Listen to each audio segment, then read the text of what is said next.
All right. Welcome back, everyone. We're on to episode 4, 20 years and counting.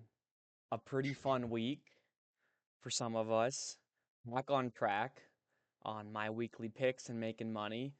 Me and Max went to a game for the first time together this year, besides just watching one. We're going to get to all that. But first, let's just jump right into the fastest weekly recap. And by that, I mean probably the slowest weekly recap there is. Starting with Monday. We had 2 Monday games that we didn't get to talk about. We started the pod on last Sunday. Montana State hit the road. They beat a Northern Colorado team 73-68. Davian Brown, he scores 16 points. He's been playing good basketball. I think he's injured, though. And then Montana, I got to watch more of this game than the other Montana State game. They smoked NAU by 26. Tajon Sawyer at 27 points, 6 boards. It sounds like Zach Davidson's out for a couple weeks. He's in a walking boot. Money Williams also played well that game. NAU's got a lot of true freshmen in the lineup. Not a great recipe for success. Growing team. But then on Thursday, we put the bets down.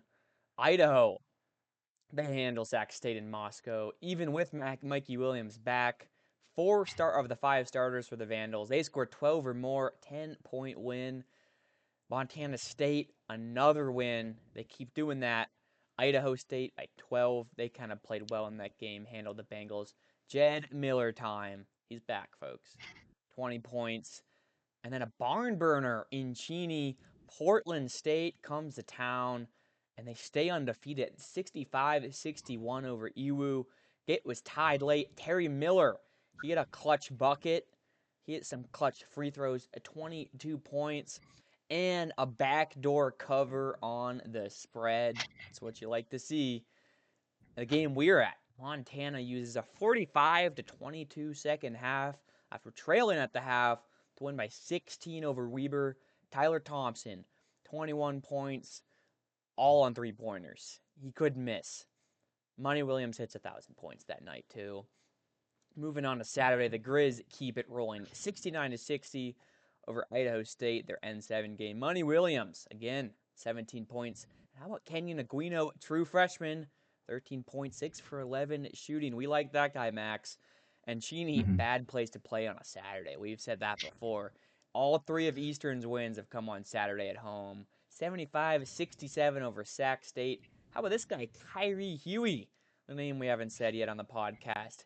He transferred from Idaho State to Miami. He said, hey, grass is greener in the big sky. Back to Cheney, 16 points in that win. NAU, no longer winless in conference, folks, because they beat Northern Colorado by 4. How about freshman Chris Coleman at 24 points, 9 for 10 shooting? Everything was going in. Then Montana State, the Bobcats, another dub, this time by 4 over Weber State. Long road trip for the Wildcats in Bozeman. Guess who? Jed Miller. Miller time again, 27 points for the Cats. And finally, Portland State, they can't lose a game. 4-point win over Idaho. How about Terry Miller Jr. again, 29 points for the Vikings. Portland State 7-0. Montana State 7-1. Hey, remember those 2 teams, they're playing this week. We'll get to that. And the Grizzlies in third, 6-2.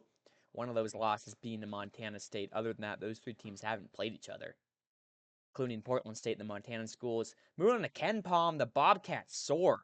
They go up 6 points. They're under number 1 in the conference, 149. Montana's actually only a spot above Portland State, even though Portland State undefeated in conference at 152. I think that's a conference opponent thing. Maybe not, though, because Portland State hasn't played like opponents. But Portland State's still moving up 153. NAU got that win. They're still moving downwards, though. 314 in Ken Palm. Net rankings, Portland State is number 1, 134. But the Cats, right there in their heels, 137. So, Max, a lot of takeaways this week. I know what you're going to start with because last week we started with Weber State being legit. You're out on the Wildcats, though. I still like parts of them. It's just when you watching them live, it was very clear what their problems were. We talked about it a lot after the game. Um, yeah, I see you're typing right now exactly what we talked about. I won't get too much into that, but there is a reason why Montana's been so good for so many years. And Weber State is a team that is getting to that point now. I think maybe I was a little early on it, but the strategy wasn't there in the first half. It clearly was, but I mean Montana figured them out, and at the end of the day, Tijan Sane, can't really shoot threes at a super high volume. And when your other guys, um, like the finisher, Vistarinen, he's awesome, but he couldn't hit. He couldn't really hit shots. Trevor Hennig, their other guy who was a good 3-point shooter, really wasn't hitting shots. And they aren't a super big team. Like Montana's not particularly big, but Weber State, it's even more clear. They had like one guy, Declan Cutler, was kind of like the dude who maybe could have stopped like the Aguino stuff because Aguino was actually really nice at points. Um, there were points where I thought he should have stayed in more and they maybe funneled the ball to him a little bit, but it didn't really matter when Tyler Thompson scores 21, basically perfect from beyond the arc. Doesn't really matter how much you play in the paint because he just hit his shots even when he was contested. But um, yeah, just Weber State just didn't adjust well. You can't be a one-trick pony against a team that is trying to be the best team in the league. Um, and yeah, they just needed better adjustments. Sane's really good, but you need to have your other guys shooting better. You need to have a better game plan. Um, Once they figure out the one thing that they were doing, which was, as we talked about a lot after the game, it was Sane getting switched on to Kepley for Montana, and that was usually just the easiest play. Is Sane was able to cook him. Two former Western Washington guys, actually, we talked about this, guys who played against each other in practice, played with each other at one point, but um, that was a good matchup in the first half, but you can't do that all game. Unfortunately, if you could, I still think they would have lost because Tyler Thompson had 21 points. So, um, but it was a fun game in the first half. In the second game, and then in the second half of the game, it was if you were a Griz fan, you were out of your chair. It was electric. Tyler Thompson probably the best game he's had all season. Right. I would have to look at stats, but I'm gonna make I'm gonna just make some anecdotal evidence. That's got to be his best game of the year. Like that, even if he scored more points, he didn't miss a shot. So yeah, Yeah, I got it for our YouTube fans. We're showing. I'm pulling up. Obviously, listen to the podcast, but I'll pull up some ESPN stuff and some of our reference stuff so people know we're not just lying. But you're right. That is Tyler Thompson's best game of the year. He scored 19 in a win versus Oakland back in non-con, but by far his best conference game of the year. And you're right, the Weber State. We saw him play a really good first half of basketball, but after that, they kind of fell off. Tyler Thompson, though, he's a fun player. Obviously, I'll I'll get into my next point here in a second before we get too far into Tyler Thompson because my one of my takeaways was that I was joking. Portland State isn't just good, but they're great because they covered the spread for my parlay this week. But that is kind of showed. We always joke. Good teams win, great teams cover the spread. But that kind of shows just how Portland State has been playing. Like, not only have they just, like you said last week, Max, they just keep finding ways to win even though they don't deserve it. But this week they kind of proved that they really could uh, win even when they like just like at this point it seemed like maybe they were going to drop a game and maybe on the road in Idaho in the it's not the Kibby Dome that they play in obviously but it's like their Idaho Bank Arena or whatever, nice gym. It looked like, I saw a photo, it looked like a pretty good turnout at that game. That's a hard win, and then obviously Eastern's we've talked about it, but they're a pretty fun team uh to scrap with, and I'm excited for kind of as they continue to play games to watch a little more of their basketball and see how they do. They might be my pick to maybe upset a team in the tournament right now, just how feisty they are.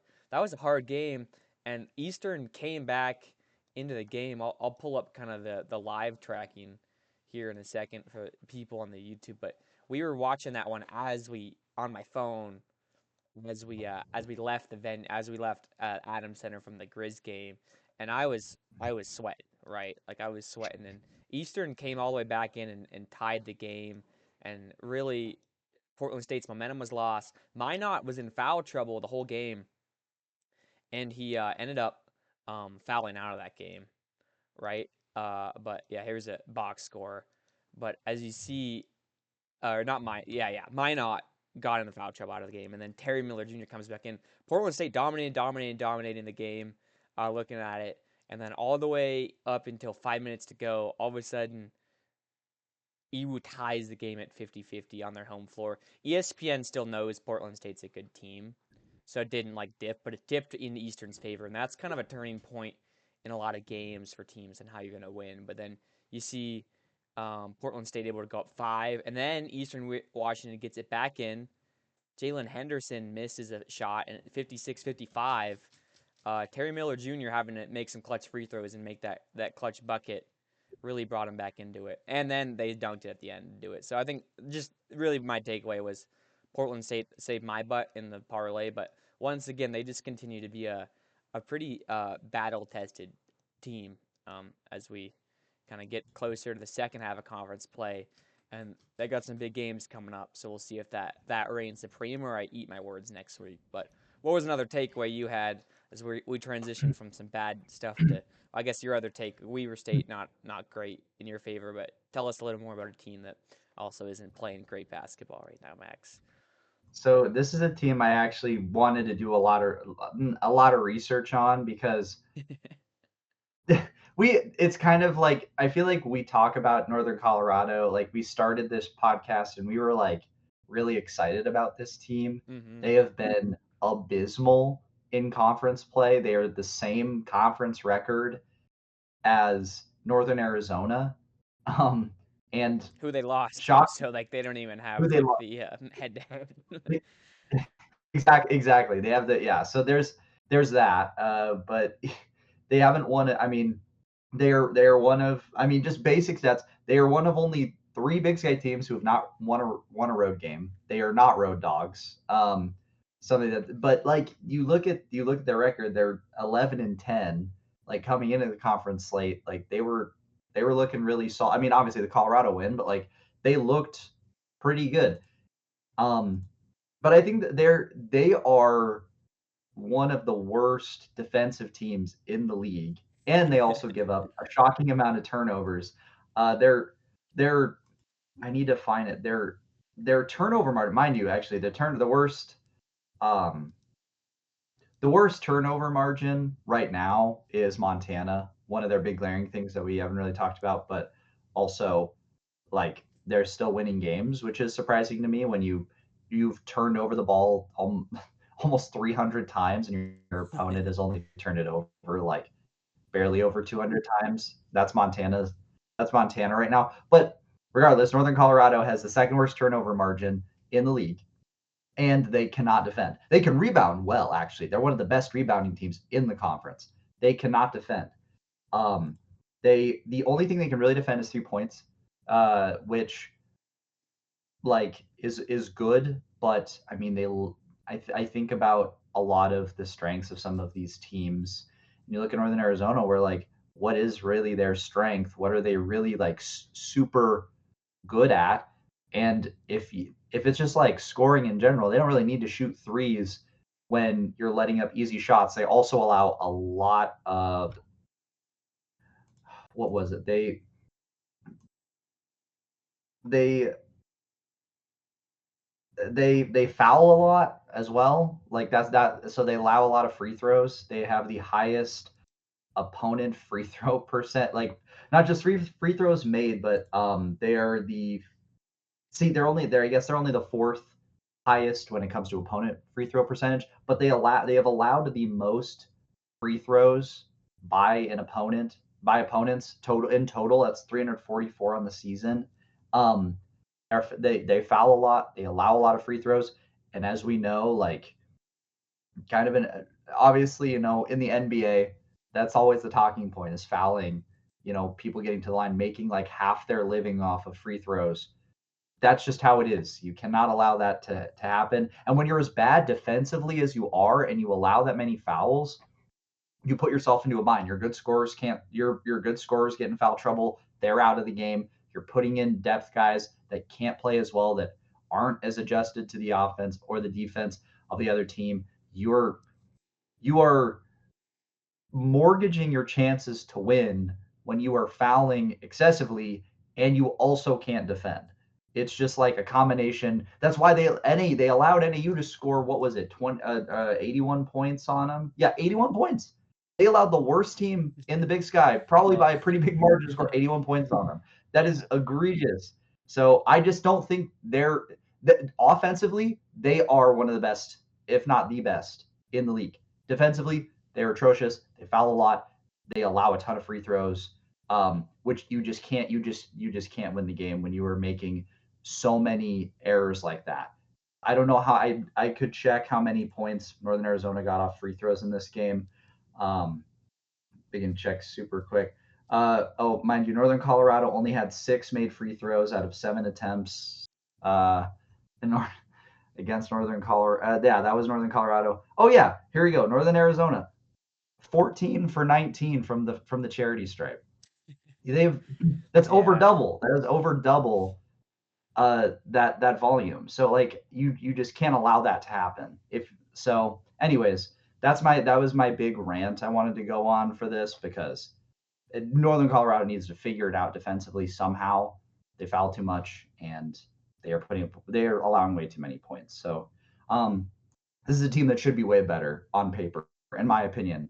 And I think you would probably agree. This is a team that should be much more solid, but that is how they've played.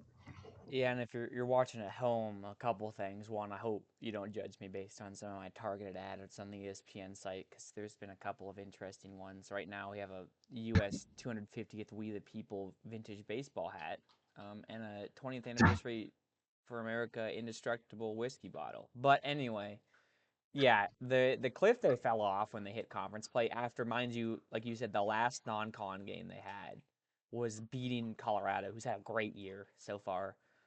And so you see a couple things. They've fallen off a cliff, but I think it sucks. But I think a big problem has been that they haven't gotten what they're getting from Denker necessarily. He had the tendency to go off. Like he dropped 26 versus Pepperdine, 29 versus Portland, 23 versus Air Force.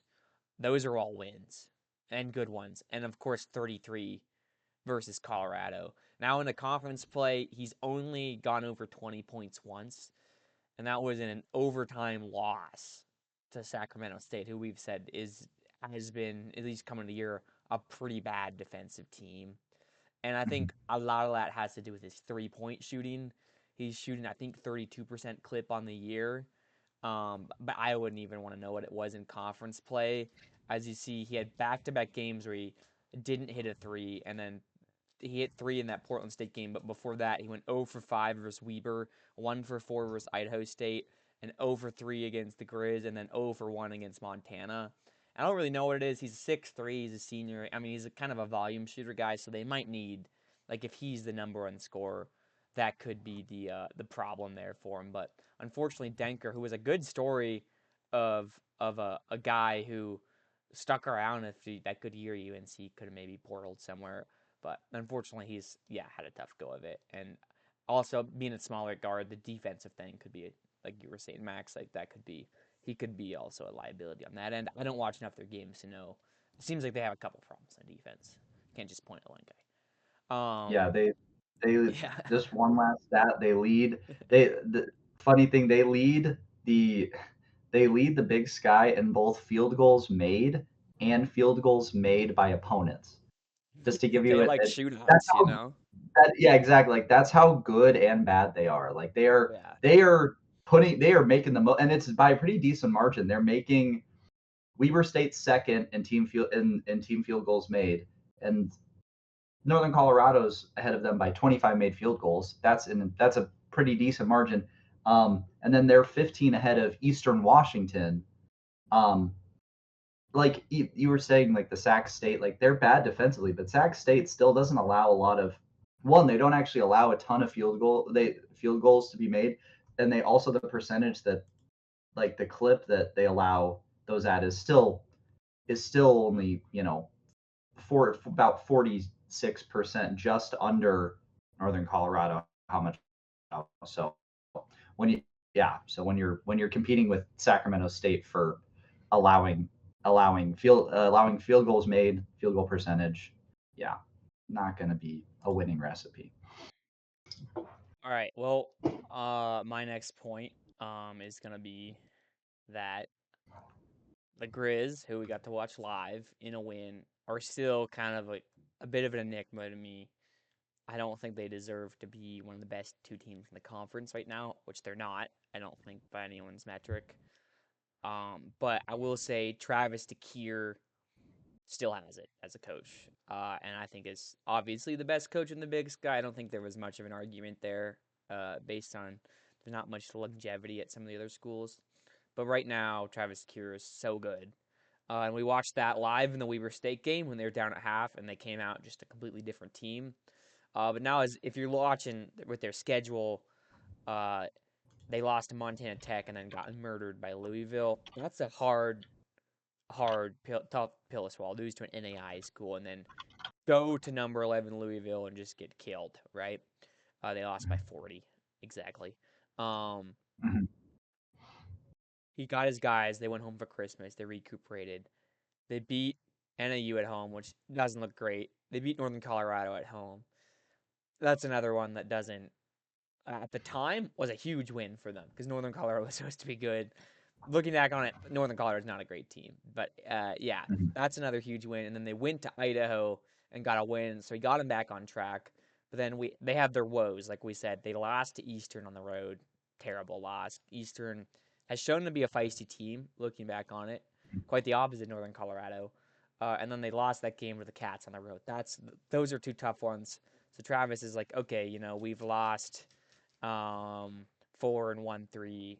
Some of those losses are pretty demoralizing, like Montana Tech and Eastern, and then overall just pride ones like Louisville getting blown out by a team that good. You wish you could hang with them, and obviously your arch Mhm. rival gets his guys back on. They get a couple wins. One of them was again at NAU. Still a road game against the Astro Jacks. They're calling them.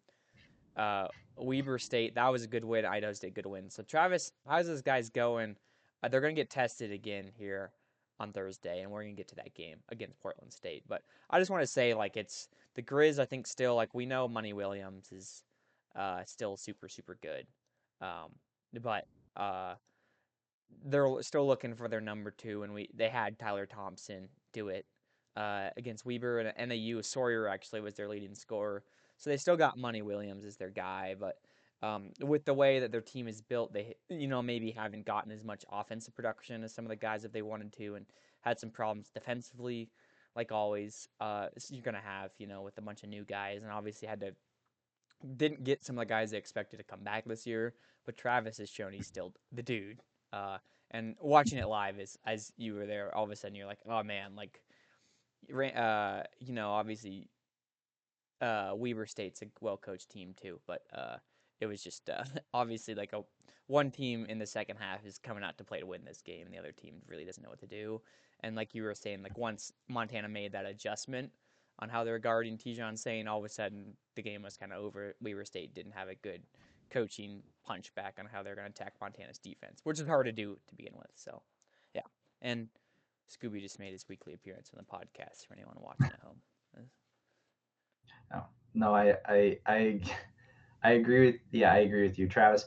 I wanted to look up specifically how long Trav has been in the Big Sky. This is his 12th season, Right. which I just want to point out to people, like, he has outlived a ton of coaches. He's had multiple opportunities to jump up and coach at the next level.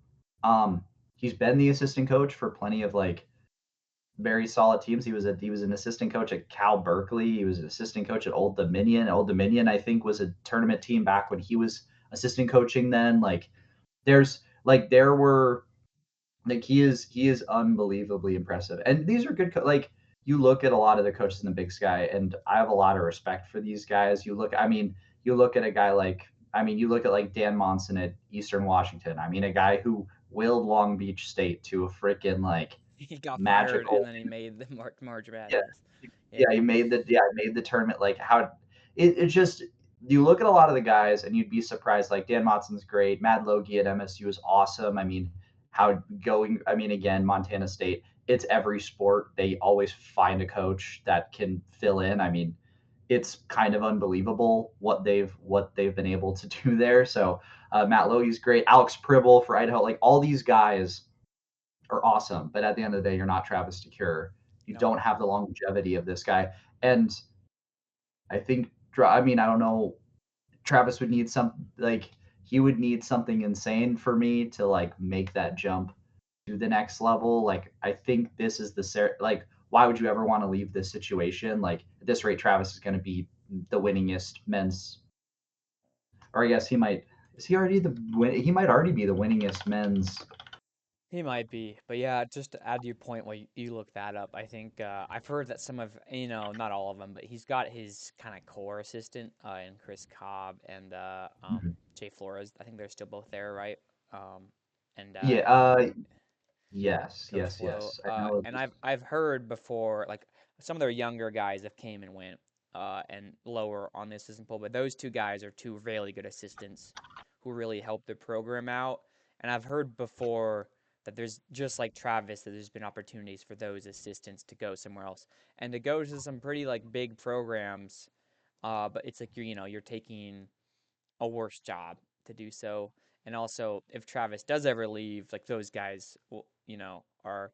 I don't think you have to, if Chris Cobb and Jay Flores are still around, either of the two, and Travis DeCure leaves, I don't think you need to go make an outside hire. You know, so yeah. So shout out to longevity of Travis DeCure. Is he the most winning coach of all time, Max?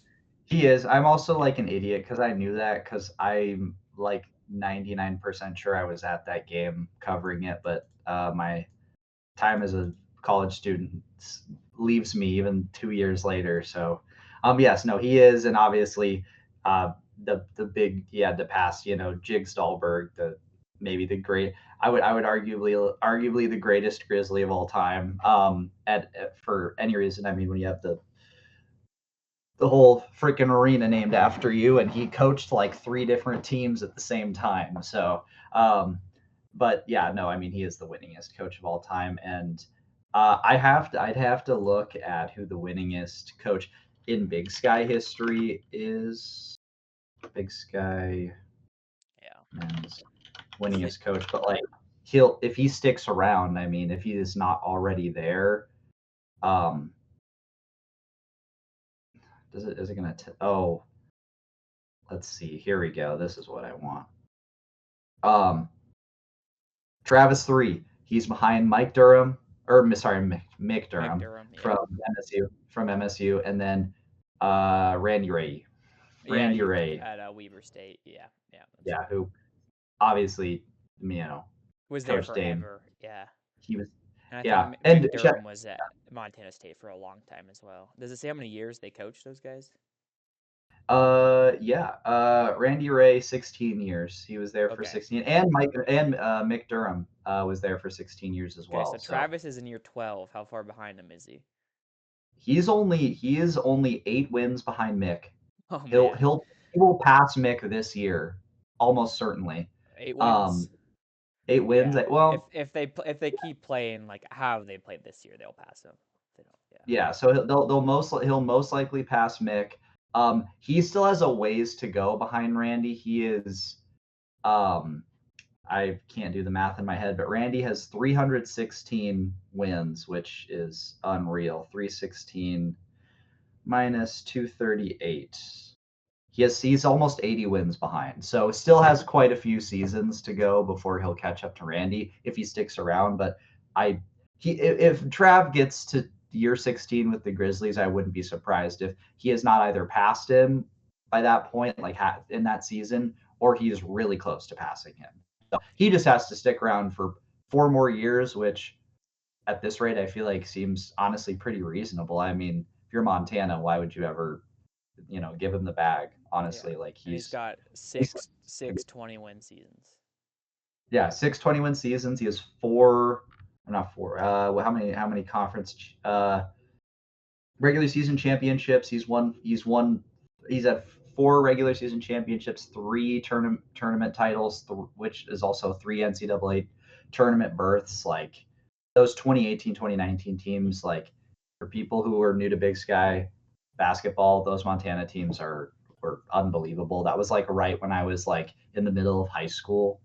Um, like you don't get much better than that in the Big Sky. Like those guys, like those teams were historically amazing. So, and those are arguably aren't even some of the best teams in Montana history either. So, Yep. yeah. Anyways, Anyways, he still is though searching for that first NCAA tournament win, but no coach in the last 20 years has done that, as we've said. But obviously, Max, another one of your talking points.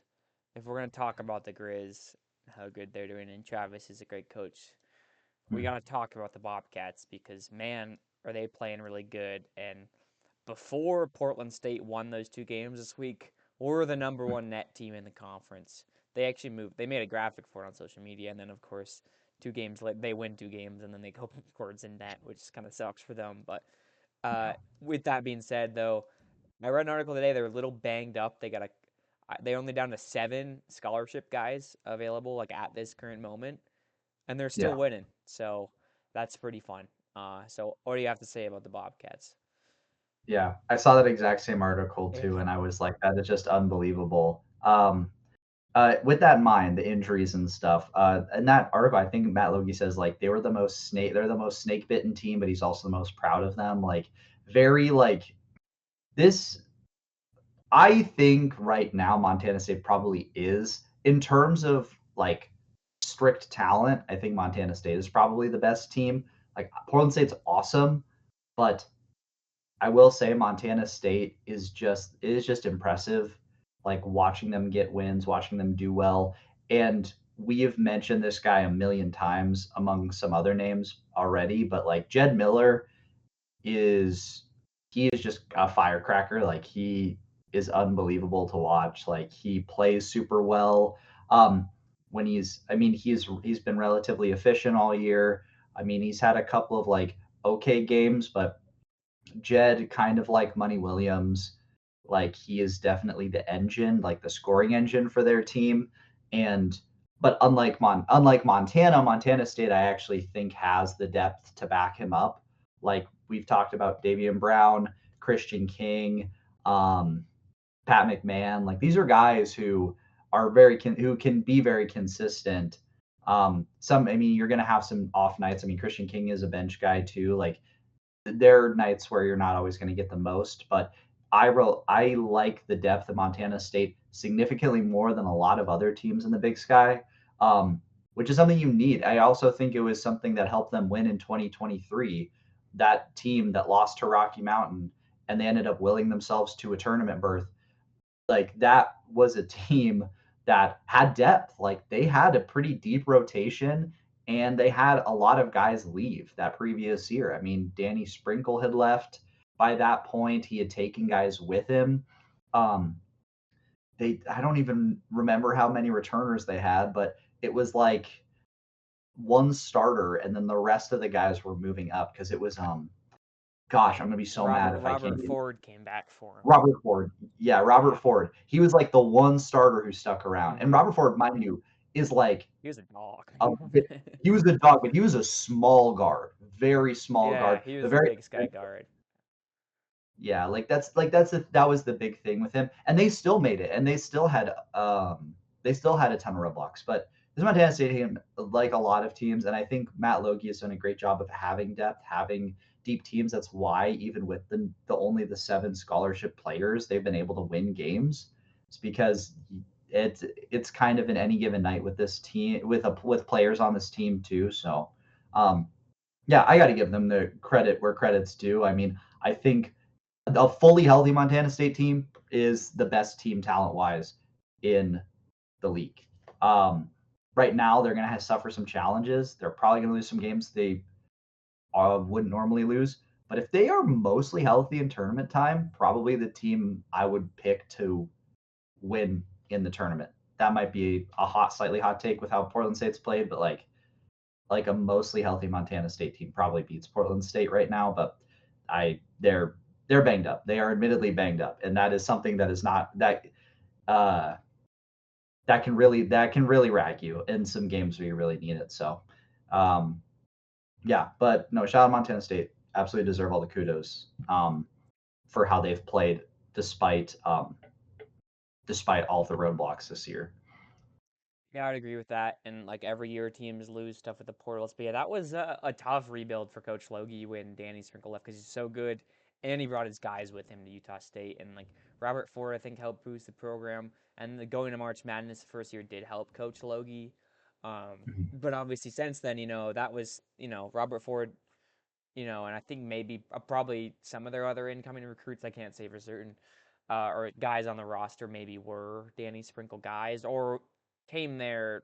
Coach Logie brought him in there, but maybe some of them were like they knew who Montana State was because they were making the tournament, and that's what you get when you take the job, right?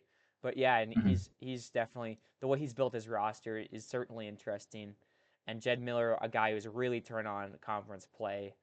Um, and it was kind of like he was there for ever, and he's a shorter guard, but he Mhm. is on fire right now, Max. We're gonna talk about him a little later, but he I mean stepped into a huge role, but then he still hadn't scored 20 points in his whole college career until they're very or in their sorry 20 points this season. I'm sure he scored 20 at least once last year, but he and then all of a sudden the year flips and he conference play starts and he scores 24 against Northern Colorado and he scored 23 more times since, including their last two games when they really needed him to, especially with Brown out. The Cats have won 10 of their last 11 dating back to mid-December, and they beat Cal Poly on the road. One of those wasn't against a D1 team, but as you see, the rest of those are all conference games, and their only loss by 3 against Idaho. Like that's one they're gonna want to get back, and I hope that's a Thursday game I can pick and put into a parlay, Max, because the Cats are fun. Yeah, no, and also you're talking about like Danny Sprinkle bringing a lot of guys with him, and understandably so. I mean, he is Danny Sprinkle. Obviously, we don't cover the Big Ten, but like, what an insane rise for Danny Yeah, Sprinkle. Helena guy, don't oh, we got to point that out Helena too? A High. local kid. But like, yeah, no, like to have a guy like Jed Miller who's been here there for 4 years, like he has stuck around is like really um has really been like super impressive. Yeah, he's been really super impressive. One last thing on that MSU roster thing, just because I wanted to give him a shout out because Montana and Montana State don't really have a lot of Montana kids on their rosters. I think they only have one each, if I'm correct, because it's just Yeah, Connor Dick for Montana and then Seth Ammonrood, which is funny because they're both local kids. Connor Dick played at Missoula Hellgate. Seth Ammonrood, I guess kind of local. He played at He was Manhattan Christian, but they list him as Bozeman, which his is hometown's kind of a listed as Bozeman. That counts as but local. for people who don't know anything about Montana geography, Manhattan is Well, like they're in Amsterdam actually. okay, so Manhattan right, yeah, so Christian's in Manhattan Christian, Amsterdam actually. If you right, want and some real then geography, I yeah, spent a right, lot I of forgot hours about. out there. I was gonna I've done some time in so that gym. it's just know that it's not that close. Like Belgrade, Montana, which is like 25 miles west of Bozeman, is closer. And I've seen people from Belgrade get labeled for Belgrade. So just understand, even the universities like to oversimplify it. But I want to shout him out because he had 13 points the other night, and it's really rare for like good local like Montana kids to pop up in these ranks sometimes. Montana had like Mac Anderson for a while, and it's just a dying breed. Good Montana high school basketball players making it at Montana or Montana State. Yeah, I'd have to do the math here, but Seth Ammerman obviously played at Manhattan Christian. That's a Class C school, just like me. Mhm. His his first year in college was 2023. Mhm. So that means he played that spring in 2023, 2022, 2021, 2020. He just missed having to play against me at Shields Valley, so he's a lucky guy. Um, just kidding. We got murdered every time we played Manhattan Christian. But yeah, it is. They're kind of like in like an upper echelon of Class C Manhattan Christian because they're a private school, and that's like a long, that's like how a lot of high school is. So they produce that an insane amount of talent out of there, and there's a lot. There's like one of those schools that has like a bunch of the same family names. So I definitely played against a couple Ammon runes, just not Seth, probably some of his cousins and brothers. Okay, moving on though. Uh, I'm not lying. There's a lot of them. There's family names out there. There's a lot of big families out at Manhattan Christian. No, Um, I know. I've got cousins out there that oh probably yeah, beat you in all the yeah. They sports. probably they probably did. I never beat them once ever. Any varsity, JV, freshman. We didn't beat them in basketball once. So This is yeah, this is not like great. really sad to listen to because like you're just getting like Vietnam flashbacks of like the worst moments of your high school Yeah, I career. mean, it's like not fun to get like full court pressed and dunked on in front of your friends and family, you know. Uh, you know, yeah. But it's cool to see like kids who play that level of basketball also play in Division One. So yeah, good shout out there. And he's only a junior, so he'll make it up. And he plays too, like you were saying. And hopefully maybe in-state schools will say there's talent here in Montana that can play on the Big Sky court. Um, Moving on, bracketology. Portland State is now the only bracketology team on the two I checked. ESPN is like 2 days behind. Their new one will drop on Monday, but they have number 14 Portland State taking on Iowa State in St. Louis, and the bracketologists who use the net, as we've said, which so does the March Madness, have number 15 Portland State taking on number 2 Iowa State. So both of them think that the Vikings are going to have to travel or play against the Cyclones. Cyclones are the number 5 Ken Palm team. I think they're number 7 AP, but that's because that's Oh, the poll hasn't new poll hasn't dropped quite right. yet. So that doesn't exactly count fully because Iowa State lost 2 games and they dropped, but I think they got back on their horse. But that would kind of, if you go off of Ken Palm, that would make them the number 1, number 2 seed. So Mhm. I've seen Iowa. I'm a sort of a pseudo Iowa State fan. I haven't gotten to watch them very much this year, but I know some of the guys in their team from last year. I'm just gonna say I don't like that matchup for the Big Sky. But what do you think?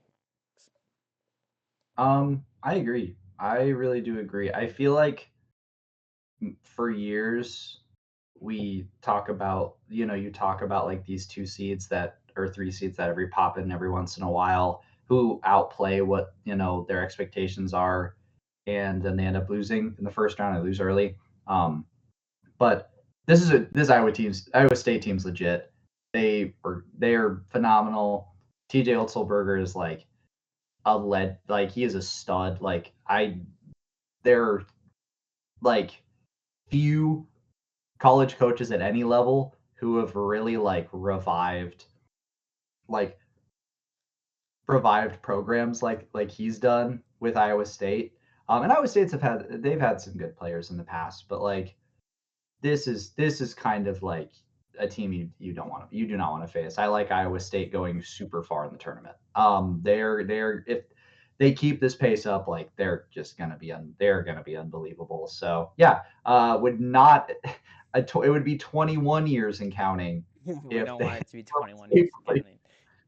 yeah, I just realized that we're gonna have to keep upping the years each Yeah. season.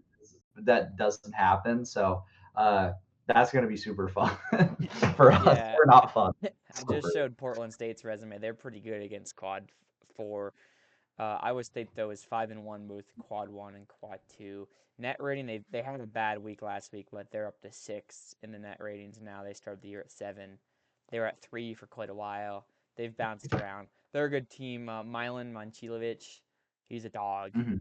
Um, Taman Lipsey, he's a point guard. Talk about like the local kid factor we were just talking about with Montana guys. He's from Ames, Iowa. Taman Lipsey, their point guard. That's not what you want to see in the tournament. As a team that's got a Part of kid, like a kid from the hometown of the fans. They love that part guy of the more cy- than anything in the world. Like Yeah. if you like act if he like tweaks his ankle and you're like within 5 feet of him, like you're getting death threats in your inbox. Like that's how much they love a guy like that. I don't think Iowa State fans would actually do that, but that's the kind of love they have for a guy like that. You know, hometown guy. You love to see it. Yeah. I So mean, this might be besides, gosh, I think maybe week one we had some worse matchups. It was like between like Alabama and Houston, maybe the worst tournament matchup the Big Sky could get if we want to break the drought. Just a mhm, really really good team that plays at a high level, yeah, I would and like agree. just a different level than we have been seeing in the Big Sky. All Yes. right, moving on. This is gonna be a really fun segment for everyone counting at home. Um, Turn the TikTok camera on, as Bill Simmons says. We're doing a draft of the next Mikey Williams for the Big Sky Conference. And so if you're younger, you know exactly what I'm talking about. But if you're older, you might not know. So Mikey Williams was a guy who was like, back when he was a freshman, he was the number one player in his class. And because he was growing up in the Gen Z TikTok era, he's probably got I don't know how many million followers on everything, right?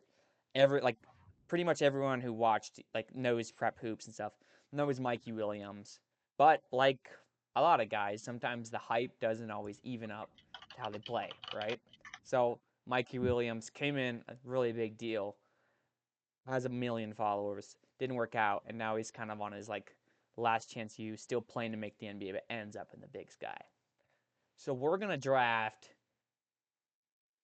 we get a starting five each of guys we think are going to be like the next Mikey Williams for the Big Sky Conference. Say their team too after you do it, what team Mhm. they're going to be on. But we get to draft guys who they can't have been in the NBA yet or the G League, even though NCAA allows that these days, I guess.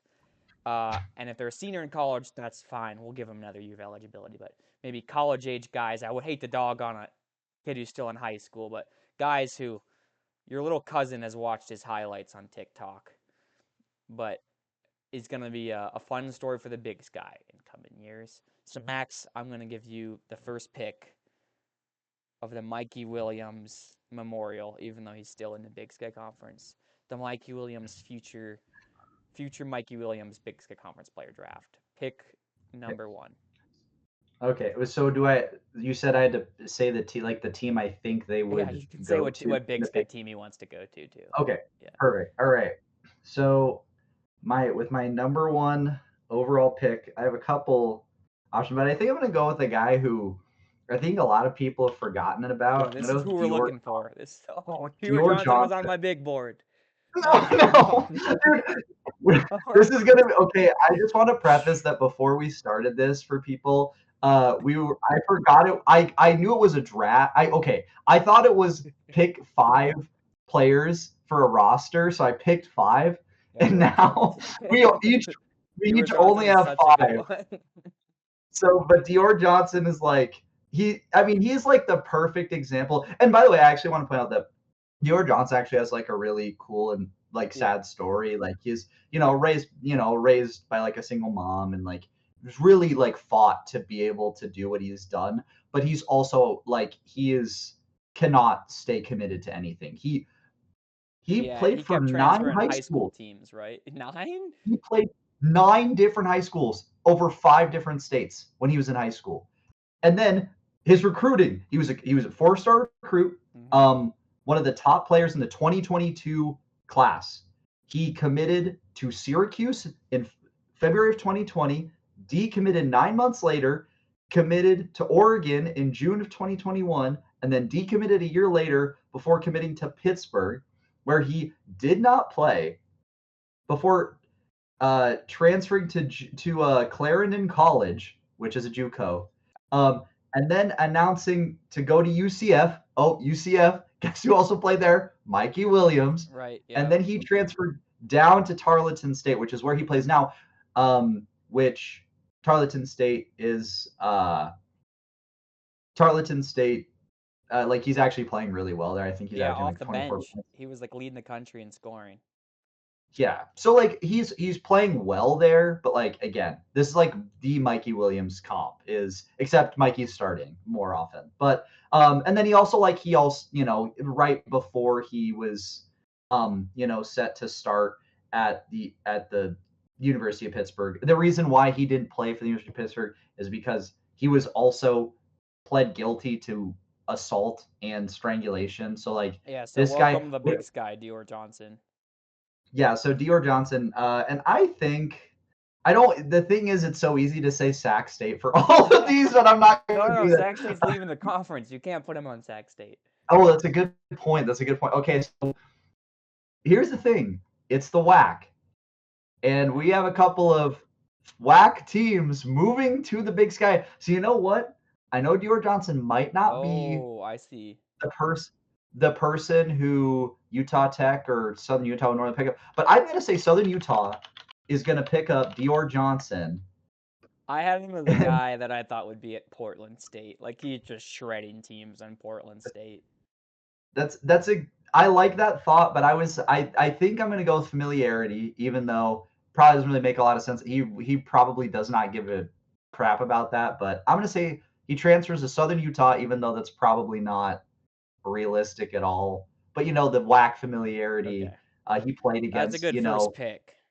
but yeah. So now I've completely screwed your draft, No, and I you're found a probably couple other I got a couple other guys in mind. okay. I Um need to start searching too because I think you might actually yeah, start. I am looking at some old big boards as we currently talk right now. But uh that's a good one. And like I said, he's leading the country in scoring. But for my number one pick in the future Mikey Williams draft, this one I think is pretty easy as a guy who you know his name. Give me Eli Ellis.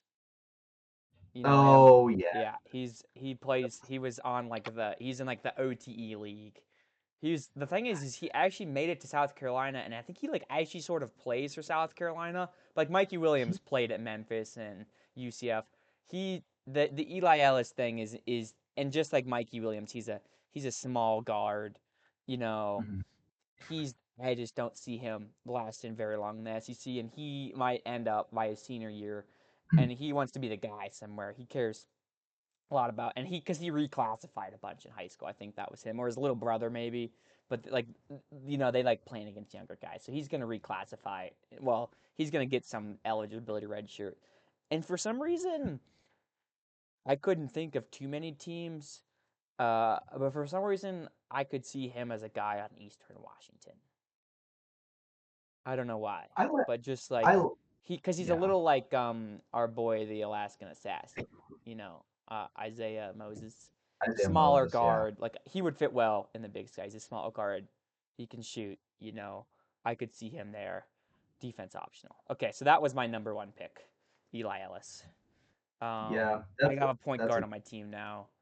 Not as good as Dior Johnson, but we're gonna get some clicks, and that's what's important. So. yeah, I actually watched uh personal anecdote. I went to Oh, Hawaii end of November, or I guess middle of November.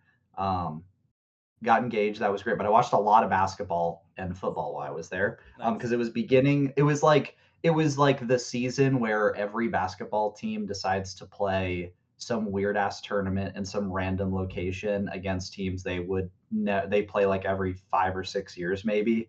And South Carolina played Butler, and I watched Eli Ellis. And Eli Ellis, mind you, played really well. But yeah, he hasn't started a game this year. Yeah, So just wait. so we'll see. I mean, if he goes to Eastern Washington, I mean, I can't even imagine. Now I think I'm also gonna go with a white guy for my second pick. Okay. This is a this is a guy who I actually watched play live He better not be on at my big board, Max. dude. It's I played live. What is it? I need to look up. Um, it's Just say who it is. I played it. I watched him play live at Beasley Coliseum when he played for the Gonzaga Bulldogs. Okay, we're good It to go. is it is Dusty Stromer, Oh who man. Dusty Dusty Stromer would fry guys in the Big Sky Conference.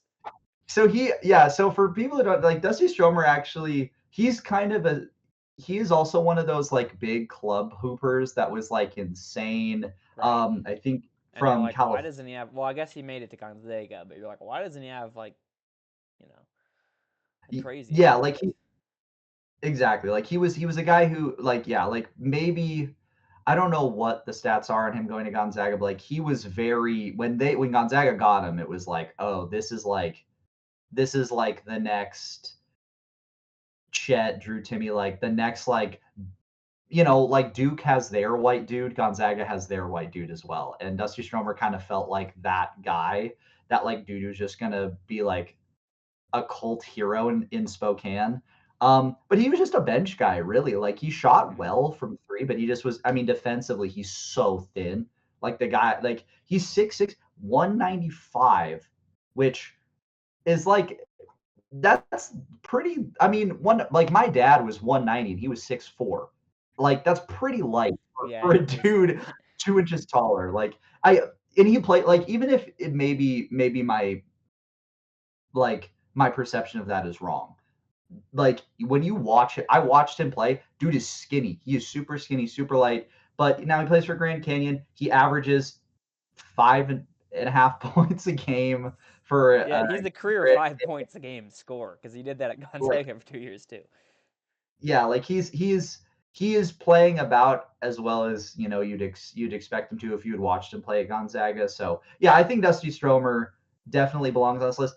That's another guy I could see going to like Eastern Washington, but I Oh think no, I think Stromer. he could go. Okay, you say where you want, but I got a great one for I'm him. um I'm gonna say because he's in the same state. I'm gonna go with NAU Oh really? because I was I thinking just he's gonna go be like the next Dalton Connect in Northern Colorado. no, that's Yeah, fair. that They seems they don't need you to play defense down there That's a good point. That's a good right point. now. I guess I didn't think about my own stat searching, but Okay, I'm gonna so say NAU just because similar thought process to Dior, like it's regional. Like Grand Canyon obviously is in Arizona. NAU, he doesn't have to go very far. Flagstaff is I don't know where is Grand Canyon like in Phoenix, I think. yeah, it's in Phoenix. So like you're going to beautiful Flagstaff in the mountains. You have less people. It's also about the same price of actually it might be more expensive to live in Flagstaff, but still, that place that's got to be the most expensive city in Arizona. But anyways, Dusty Stromer, Okay, that's my second. so I got a guy who also is gonna be able to stay in state in that exact same state. You want to talk about a guy who may be like Mikey Williams, like you're like, let's just drop down to a big sky school and play some meaningful basketball.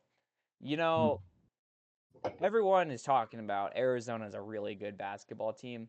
LeBron James is a child on the Arizona No, Wildcats, God. and he has not played in a single game this year, like a Division 1 game. I want Bryce James on my team. I don't wish that upon Bryce James. And like I think LeBron might he's already got to play with one of his sons, and the Lakers aren't drafting another one of his kids. LeBron might have to retire. He might have to call it quits. Bronny can do it. He can play for the South Bay Lakers. Bryce James gets forgotten about, and he goes, you know what? I want to play for the love of the game. And you know what? Just head on down the road to NAU. Bryce James, and that'll be fun. Like LeBron, he's a competitive guy. He's like, oh, Shaq's got his kid on Sac State. You know what? My kid's gonna go to NAU, and he's gonna beat down on Sac State in a little Thursday night action game. So I want Bryce James to be on NAU. My team doesn't look as good as your team right now in terms of how good the basketball players are. But man, Eli Ellis and Bryce James on the same court, we're gonna get some. People are gonna turn. We are like Sac State. People are gonna start to turn their head a little bit. So that's my pick. Who's your pick, number three? Okay, my next pick is another guy who's transferred a lot, and a Okay. guy who actually played with a Mikey Williams type player in Okay. Amani Bates. We haven't mentioned, but Amani Bates is Oh yeah, obviously he would be a Mikey. great example. I don't know how he wasn't in the Big Sky at all. Yeah, like that's a like he got lucky. He got lucky. Eastern Michigan was willing to just Yeah, keep him around, but take a flyer. this guy played with Amani Bates in Amani Bates' only season at EMU. Noah Farrakhan. Oh, Uh, no way. Is he still playing basketball? he is still playing Son of a. basketball. He is a senior. We made the senior rule, so he's kind of like No, this is they'll one of give him those another ones year of where, eligibility to come play for the yeah, Big Sky. He's on the but Hampton like Pirates? yeah, he's on the Hampton Pirates. So, dude, Noah Farrakhan Oh, is man, like bro. I was the doing research only for the this and I was like, forgotten the Hoopers, and someone's like, man, I miss Noah Farrakhan. Well, he's like years graduated. I can't put him on my list now.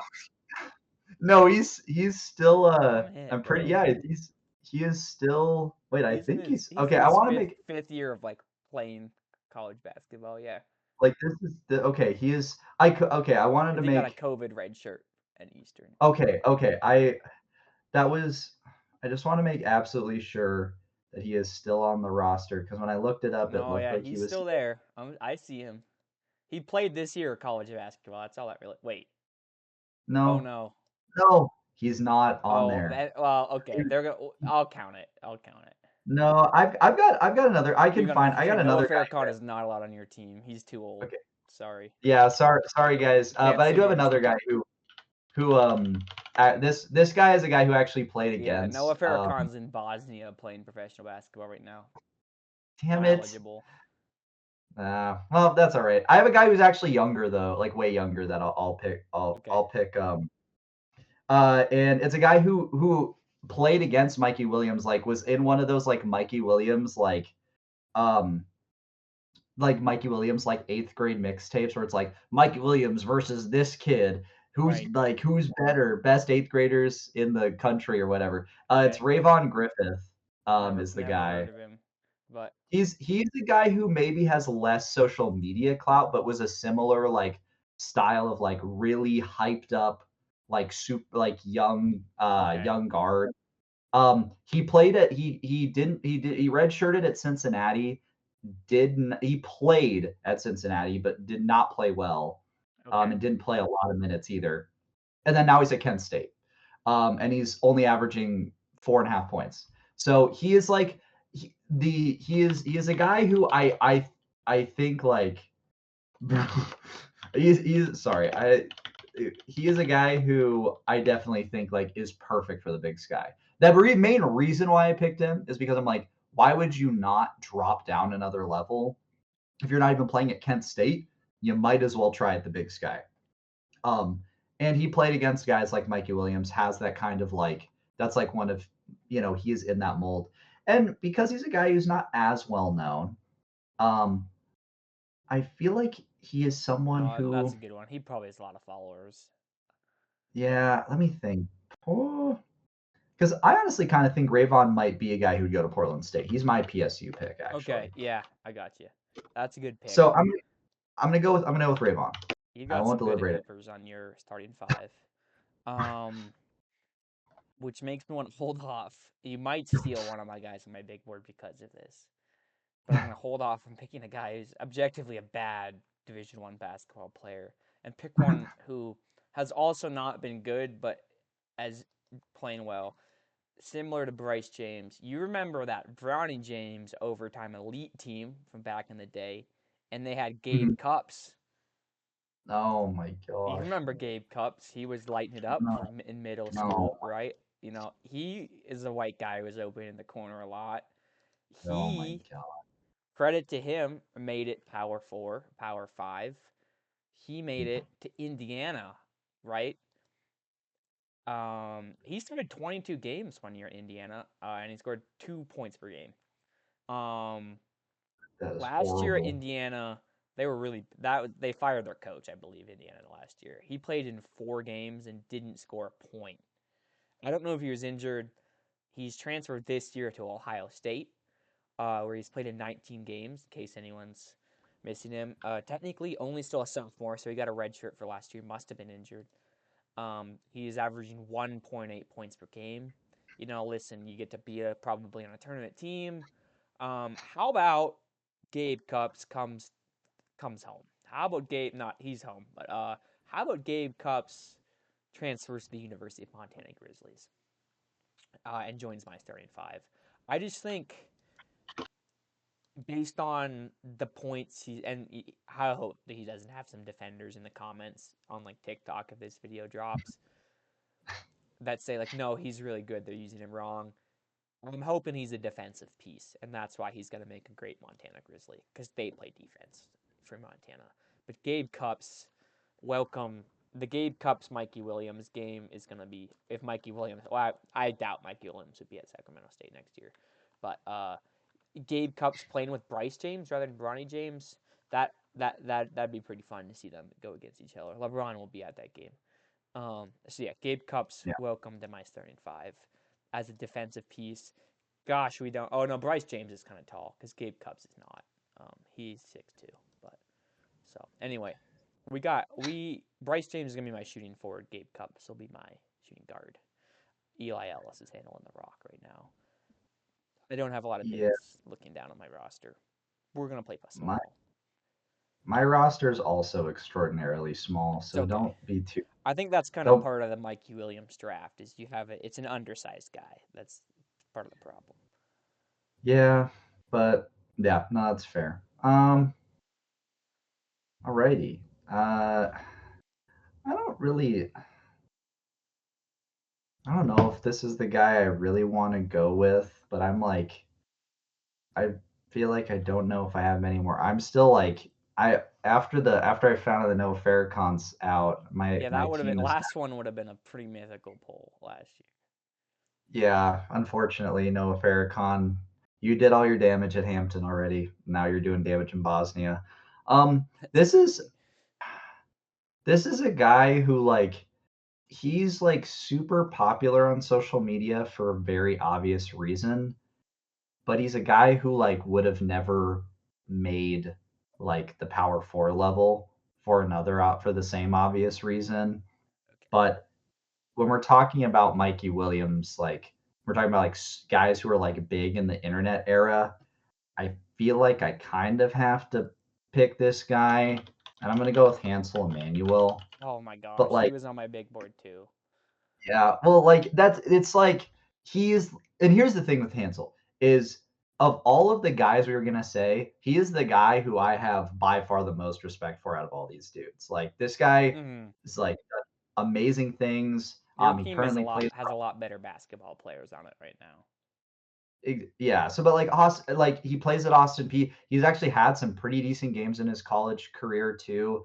For people who don't know who he is a basketball player. Plays for Austin P. He is no left arm. He had a cinder block wall fall on him when he was like 7 years old, and he was stuck on it for like 2 hours. And they had to amputate his left arm. And he is a Division One basketball player. So very cool, very cool story. But he's also a guy who I think fits the mold of like very like big on social media, blew up because of the fact that he was playing with only one arm, and he has made Division One basketball, and he is a scholarship guy. Like that's super impressive. And I'm trying to think of like a team that would really like to have that kind of player, someone who feels like he really melds well with his teammates. A guy who you really can honestly put off the bench, and he can be deep down the bench, and he can actually put up points. Like he can do things pretty well. I don't know. I feel like I'm trying to think of teams in the past who have had like good stories. I don't know, like Montana State uh, football team had a guy with a prosthetic leg back in the day. He could be a Bobcat. oh, you know what? I'm gonna go with MSU then. I'm gonna Yeah. go with MSU because I was also kind of thinking, you know, they had they've had some cool stories. That's a team I think Matt Logie would look at a guy like Hansel Manuel and he'd be like, that's a dude I'd want in my locker room. So yeah, Hansel Emmanuel, you were a Montana State Bobcat next year. That sounds kind of messed up to say, but uh, I feel like I'd uh, rather play for well, if I was a non-biased party, I feel like I'd rather play for MSU than Austin P. Sorry, Austin yeah, P, that's but a good Montana point actually. Yeah. Is the state school versus a random private school. I don't know where Austin P is, but still. Um, I my next pick, um, is gonna be someone that you mentioned to me, and he's gonna make my team one too many TikTok hoopers who are maybe not good basketball players. Along with Eli Ellis. Eli Ellis is in the SEC, so I'll give him credit. But is it Brandon Dwyer, the guy who did not score a Oh, point his entire college career and then got an extra year of eligibility for Florida yeah, Gulf Coast? There's a lot of Dwyers. Well, I need to find Florida Gulf Coast here. But yeah, yeah, he famously got an extra year. How about he decides that his college basketball career wants to move on? Even he's actually like he scored his point, um, and NCAA is like we get guaranteed TikTok stuff from you. He's on the 8 and 13, 10th in the ASUN FGCU Eagles. Um, and he's like, you know what? And he appears for another year of eligibility. Brandon Dwyer, here he is. Um, he scored 3 points this year. He says maybe I actually want to play real basketball. He's only played in 2 games this year. He got another year of eligibility. I think they should give him another year of eligibility and join my starting five. We have a really crazy list of guys, and I don't. He's probably the least likely of all these guys, maybe besides Bryce James, to end up in the Big Sky Conference. But I could see him in the Big Sky, and I had him as a Montana State Bobcat as well, like a Jed Miller type of guy. You know. yeah. Okay, who's number five? I'm having to dig a little deep for my number five here. So who's your number five? I actually think I have a really good one. It's Oh a guy I no. completely forgot about. I He okay, so this guy I told oh my gosh, I actually kind of forgot this. This so this is a guy who he is on his third team in 3 years. That's a good start. That's a good start. Started at Rutgers, went to Nebraska, did not start at Nebraska, but he got really famous for I for being getting the nickname LeBron frames. Um, and it's Gavin Griffiths is gonna be my player. Why do Um, they call him that? they call it it was let me Uh, oh what no way. that's him. Gavin Griffiths. And I'll be honest, this guy is my Eastern Washington Eagle. This guy, I can't believe this guy doesn't already play for Eastern Washington. Yeah, yeah, Gavin Griffiths. He wears for people who don't know, he's like this super dorky looking white dude, and he's got like these fat goggles that he wears when he plays. I get Hey, people where I wear he's kind of glasses. raw. Like He's if putting I up 11 a game for Temple. What do you mean, Big Sky? yeah, like yeah, he's not bad. He's not bad, but like he's like I see he what you like mean. looks like the kind of dude who you would not, expect to play basketball. And he he got the nickname LeBron frames. Where did he get it from? And I'm like really pissed because these articles are terrible and they don't tell you Why they why he call got him the nickname LeBron frames? LeBron frames. But there's a whole Philadelphia Inquirer article about Gavin Griffiths getting the LeBron frames nickname. And if I was a subscriber, um I would have an answer for you guys. But yeah, LeBron frames. He's my fifth pick. I have a lot of guard. I actually think I have only guard. Well, Hansel Emmanuel actually might be technically a forward. I think he's tall enough. Yeah, Uh, well, I feel like you're like it's N Manuel, by you're the way. Garen. If you're like that tall and have that much like I guess potential or like really hyped up, you're at least gonna get to Yeah, be like rostered on some teams. But yeah, like if they drop you, you know, it's like if you're a smaller guard, it's a little harder to find a home, I guess. Okay, I'm gonna yeah. have to go with a guy. I don't know, man. There's a lot. There's a lot. Oh, never mind. I actually just found my guy. This there's no way this is real. If you want to talk We're- about a LeBron frames guy, I'm looking at him right now. Go ahead Also, and look up Dennis Evans of the Grand Canyon Lopes for me. oh my This God, guy who was the is? 25th ranked player Oh, in the oh, class of 2023. So as like, NBA guys in this class. Pretty good class. He was ranked above where did I just have him? I said he was 25th. Ranked above Bronny James, mind you. That's not the best bar. Ranked above Jeremy Fears. Ranked above Johnny Furphy. Um, Ranked above Mikey Williams. So we could get a little rivalry. Went to Louisville, where he started in 5 games. I'm just discovering this as you guys are, but this guy is 7-2. I have a center on my team. He started in 5 games, but only played in 7, and he's now playing with your boy Dusty at Grand Canyon, where my he's God. averaging 1 point per game. I don't know what the deal with this guy is. I need to look it up real quick. But talk about LeBron frames. Uh, Yeah, he's got some. He has got some freaking spectacles on him. Like, holy crap, those are huge. yeah, yeah. I mean, he's been playing this year, but really off the bench. Yeah. What? Um, He's Former. not even averaging like 2 blocks a game. Like, Well, what he's is he seven even two. out there I for? mean, Like, what? Like, this guy. he Yeah, isn't I don't even. know how much height this guy has, but he has to. He's 7 feet tall, and he was like a top 25 player in his class. Yeah, that's a good. This is a good Dennis. one. Yeah, yeah, yeah. And he's a teammate with Jaden Henley, who I guess would be an honorable Oh, mention, because right. Henley is on his fourth school in 4 years. Seems like Grand Canyon used the home for these people. They should join the Big Sky.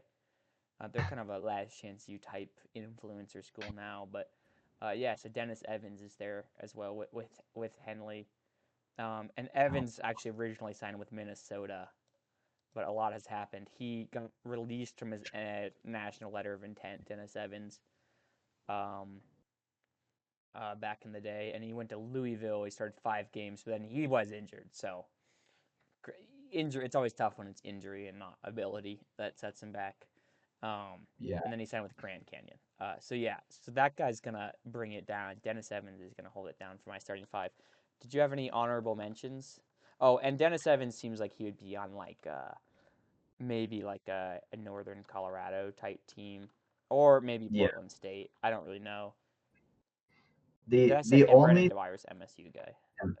Yeah. Oh yeah, Brandon Dwyer for sure is an MSU guy. Or Dennis Evans would be like on Idaho State, and you're like, why is there a 7-2 guy on Idaho State? How did they find him? That, that's fair. I yeah, Dennis Evans.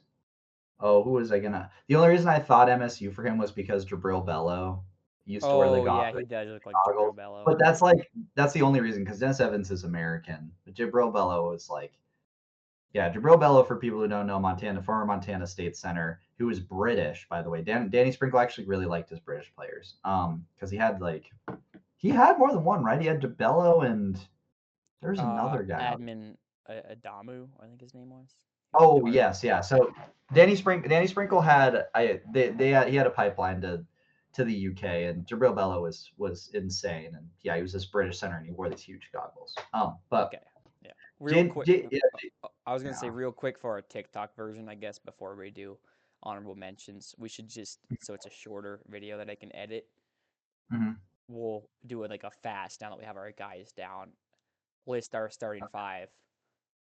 five of guys like Mikey Williams, who are how do I restart this? Let's draft a starting five of guys who will be the next Mikey Williams style player in the Big Sky Conference. Max, you pick first. Um, my first pick, Dior Johnson. He's headed to Southern Utah. Yep. Okay. Give me Eli Ellis, Eastern Washington. Uh, Number two, Dusty Stromer, headed to NAU from Grand Canyon. Short trip north. Give me Bryce James, LeBron's son, also going to Northern Arizona State and State.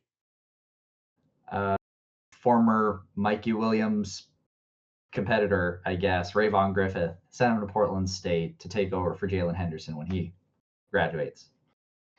Give me former Bronny James teammate in AAU, Gabe Cupps, to come be a Montana Grizzly. Yeah. And next, give me the one arm wonder, Hansel Emmanuel, sent him to Montana State. He's going to be a star off the bench.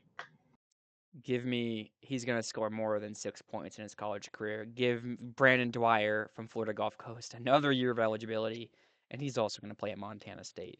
Him and Jed Miller, well, I guess Jed's probably done, but they could be a dynamic duo. He's going to fill Jed Miller's footsteps. My final pick, we're going with LeBron Frames, all the way from Philly. Gavin Griffiths, send him to Eastern Washington. He is going to do great with that end with Andrew Cook, who's getting an extra year. Isaiah Moses also might get an extra year. That's going to be a deadly trio right there. Look out. I'm staying with a guy with some good frames. Give me a guy who's ranked above Mikey Williams and Bronny James. Give me Dennis Evans, and let's throw him somewhere fun like Idaho State or Idaho State. Pokey is gonna love this guy. Okay, those are our starting five. Um, did you have it? Yeah, did you have any honorable mentions of guys you can think of off the top of your head?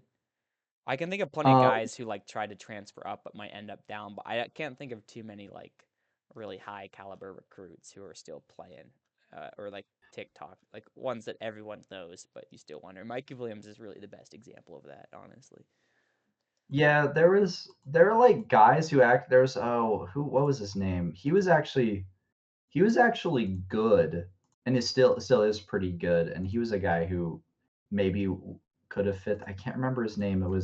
It's Amani something. Amani Hansberry. He's actually Oh yeah, good though. Like he was like one of those guys who's really highly ranked, pretty big like club guy, and like he's transferred like every year he's been in college, but he actually like plays really like he plays a lot for Virginia Tech and is like a starter for them. So I feel like it'd be kind of like he is not a good example of the Mikey Williams, but he is like he I think in theory could have been because he started his career at Illinois where he did not play well, and then he went to West Virginia where he played okay but not really that great. He started in a lot of games and wasn't really that super impactful, but like he's actually really good for Virginia Tech right now, so I can't really put him in that category. But he was the one guy where I remember him being big, but he actually kind of made it. So good for you, Amani. You did not end up on this list.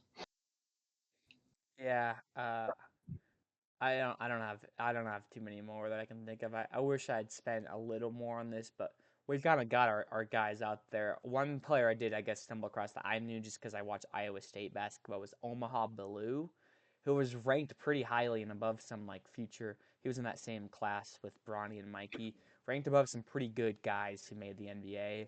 And he had Mm-hmm. 1 year at Iowa State where he just didn't. They couldn't really, like he was a 5-star recruit, but they couldn't get him on the court and then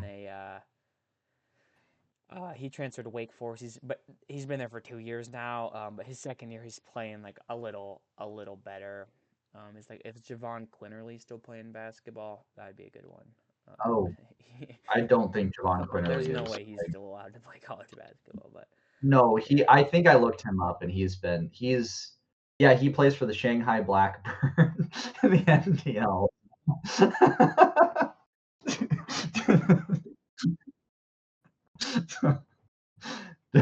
Uh, Uh, that's crazy. That's crazy. I wonder if there's a list. I saw a list from a couple years ago of oldest current college basketball players, and Anan Moody was like six. Former Grizzly. he was like 25, He 4 or 5 when he had a was couple playing. kids, Like you know. But I he don't. yeah, Okay, here we God. go. Oldest entering this season. I hope there's a Big Sky guy on here, but I don't think there is. There's a guy on the Green Bay Phoenix who's 29. Oh my the team by Doug Gottlieb's team. Doug Gottlieb's team. He's 29. 29. Yeah, I Oh was my showing everyone home. god. And then there's a guy in Chicago State, Corey Sands. He's 26. He spent some time in NAIA. This guy on FIU is 26. Antoine Jones. Now that sounds familiar. He plays for UNC Greensboro. I think he was probably high. Yeah, I'm trying to think. We got Eastern Michigan guy Cooper Smith, Devin Hade, South Florida. I don't really recognize any of these guys though. I think a lot of these guys spent time at the. Oh, Chad Baker Mazzara. That would be a funny one because he was on Auburn last year. He's 25, Oh, right. right? Oh, yeah. Uh, and he's spent some time in a couple different places. He's on USC now, though. I think he's a little too good to make it down. And Tylen Grant Foster from Gonzaga. He's 25. He just remember he got Right. like the eligibility waiver right before one of their first games this year. So those are the oldest guys. We unfortunately we don't have one of the biggest guy anymore. But anyway, moving No. on, folks. I'm glad you got to stay with us. That was a good segment, and we got another good one coming up. Unrelated to basketball, but another good guessing game. But Oh, real fast. Yeah, you're. This one's a little easier. It won't take as much time. But I first, hope. let's get into our Thursday pick'em. As I mentioned, Oh, my picks hit last week, and the only one Max picked wrong was actually the one we are at. But Max still is an 11-1 on picks this year. I'm 10-2, but both those two picks went wrong week on the second week.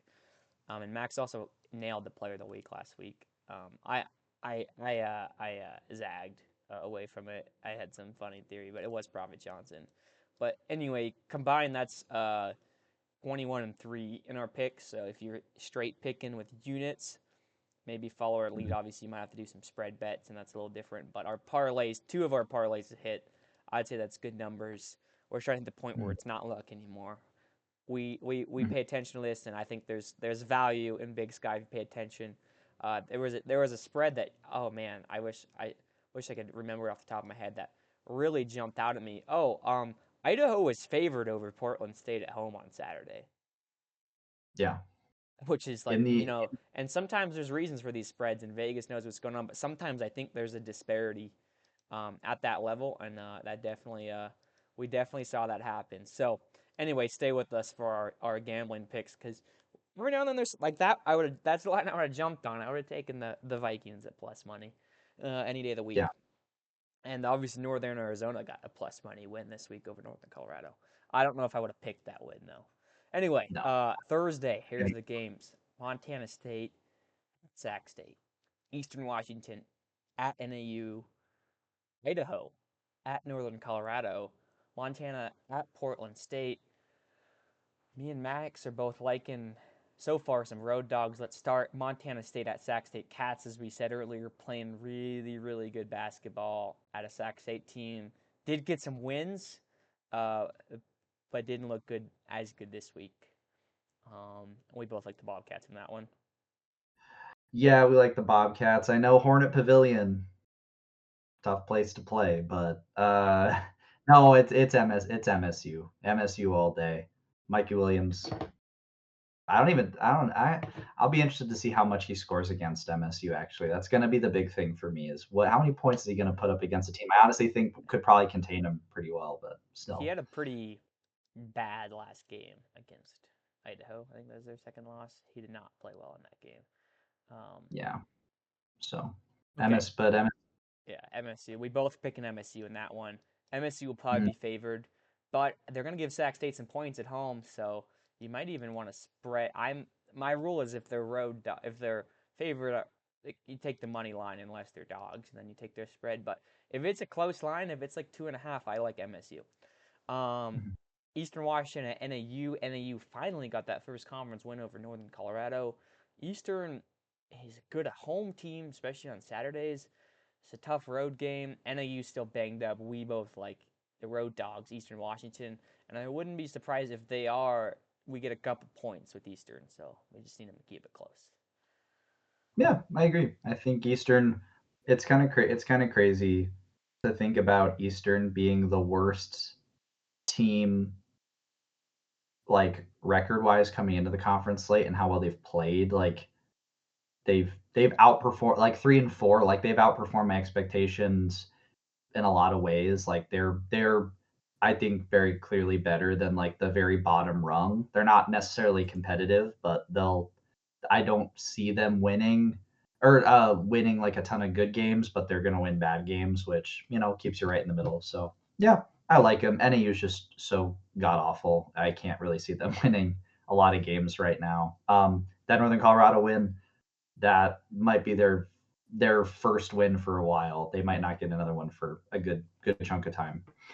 Okay, we'll take that. And then Idaho, speaking of bad teams, travels to Northern Colorado, and we both don't believe in Northern Colorado right now. Idaho has been a bit of an interesting up and down team so far in conference. Um, but we both like Idaho, and I bet you Northern Colorado might even be favored in this one because they still get some like because of that non-con, they still get some weird like data money. Like they're still favored in some games, and ESPN analytics even says they have a 75% chance to win.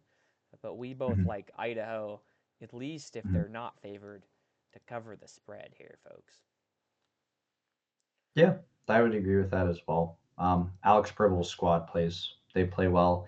I was trying to see all their away records, and Idaho's only 1-1 in conference away, and Eastern was only 1-2. So like, it's kind of hard to tell with some of those middle of the pack teams where like Yeah, how good they are on the road, because and especially Idaho, who has not played a lot of road games. They have had the benefit of playing a lot of home games, so we're probably going to see like really how well they do. This is going to really even out their record, or even out their record compared to a lot of those other teams. So, yeah. I but I just still like.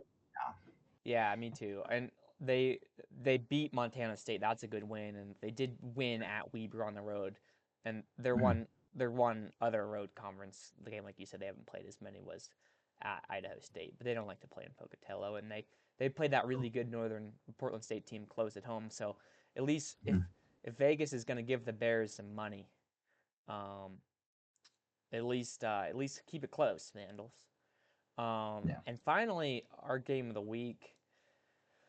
Well, game of the Thursday. It's not the game of the week. We're gonna get to that in a second. Portland State, Montana travels to Portland State, and this is the one we're gonna both pick separately on Max. You, I just put it in the doc for the people seeing at home, but I like I like Portland State to win here, and you like Montana to win here. So tell me, what do you like about the Grizzlies? um, One thing for me when it comes to like away is obviously the environment. I know the Big Sky can be really inconsistent. Like even the best teams don't have good environments. Like Montana is really inconsistent, despite having maybe one of the best like arenas and I think one of the best fan bases in all of like mid-major sports in terms of just like the reach that they have for how small their area is. They don't get great turnout. And Portland State is a situation where they just don't have an awesome away like environment to play in. Like they don't really draw extremely big crowds. Even when they do, the gym isn't super big. So like it's really hard to tell like how intense it's going to be. And Montana's played in some tough places. But I also think Portland State is on a really great run. I just think they're going to have to lose at some point, and I do think Montana. I honestly would not be surprised. We'll get to the Saturday games, but I would not be surprised if Portland State has a very rough week. So I'm gonna have Okay. Montana. I like Montana. I like what I see.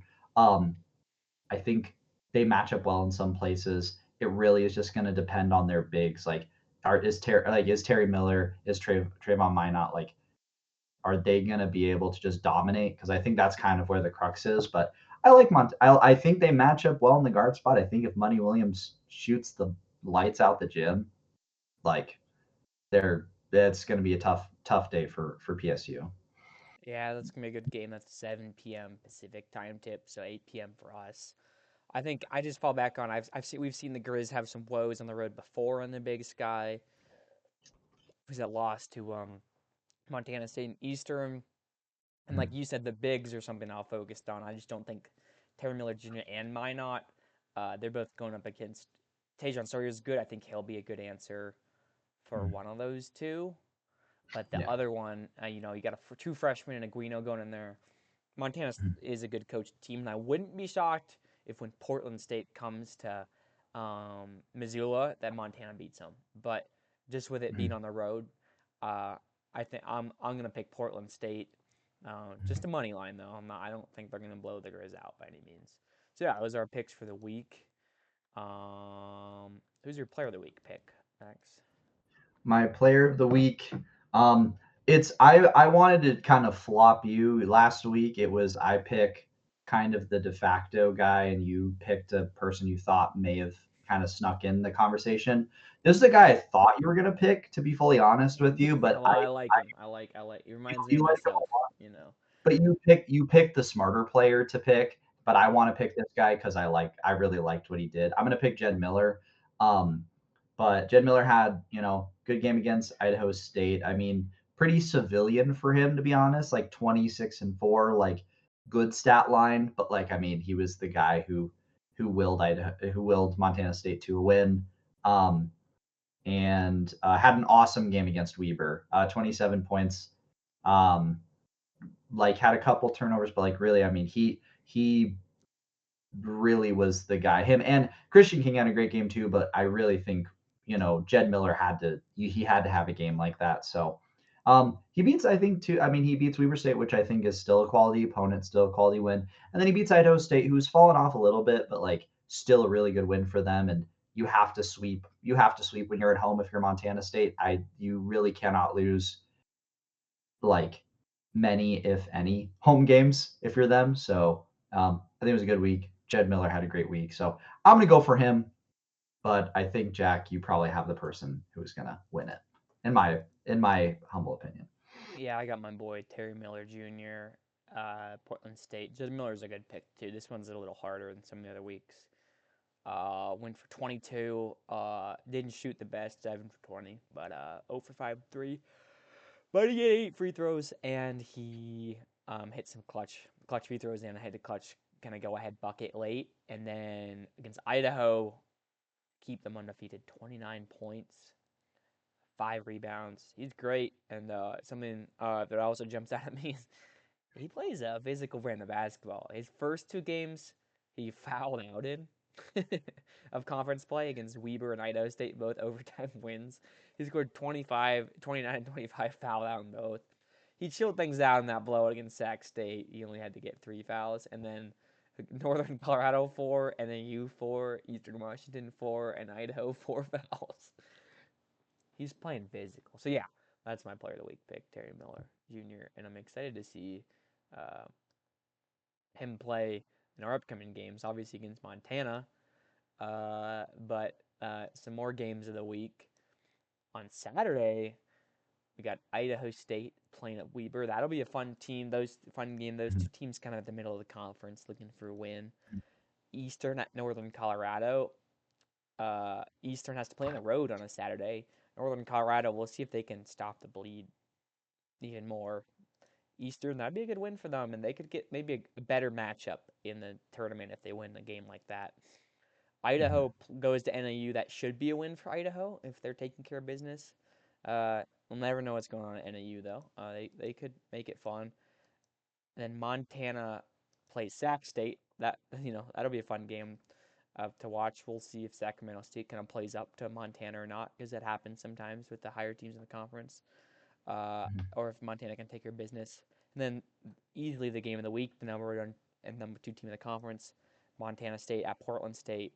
Um, I don't know why. I just think the Cats are going to win that one. I don't know. Portland State's been so good, and I just feel like they haven't been as tested. But and the Cats are really banged up, so that could be how Portland State wins that one. But I don't know. For some Mhm. reason, you said you think Portland State's going to have a bad week, but for some reason, I just feel like Montana State's going to win that game. I don't know why.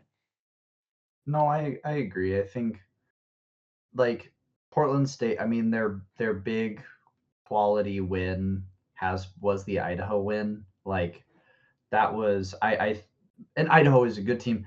I want to give them a ton of credit because I really like what Alex Pribble has done with that program.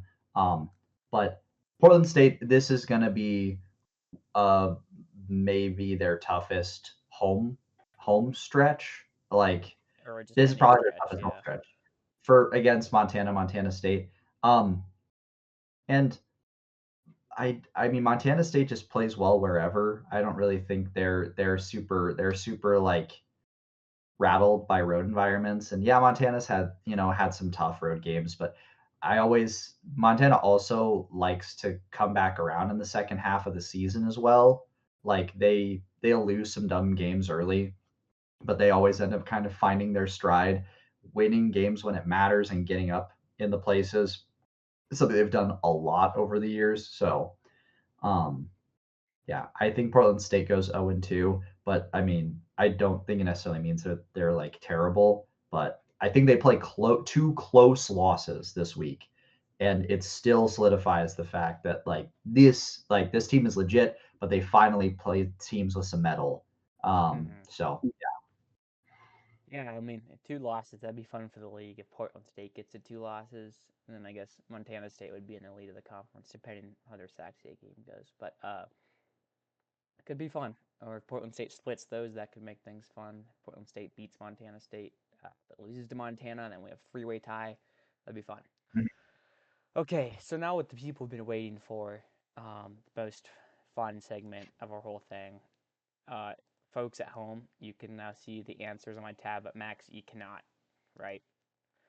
Um, you get 3 strikes, and we're guessing out of the Montana schools, and this is based on collegeraptor.com.